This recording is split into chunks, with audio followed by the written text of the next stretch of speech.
هاي، كيفكن؟ برجع لحكايتي عن المرأة، لأنه بصراحة عم شوف حكايات وبسمع قصص، يعني بصراحة بتشيب شعر الراس عن علاقة الرجل بالمرأة، وتحديدا الرجل الشرقي يلي هو ما بعرف ليش هيك متعصب كتير لذكوريته، وشايف المرأة هي إنه دون وأقل كتير منه.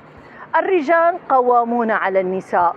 يا عين يا ليل، مبسوطين نحن بهي المقولة، بس كل واحد بيفسرها على كيفه.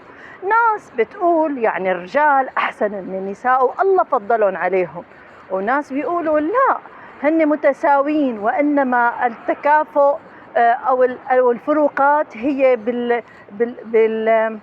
بما كلف كل واحد فيهم بهالحياة.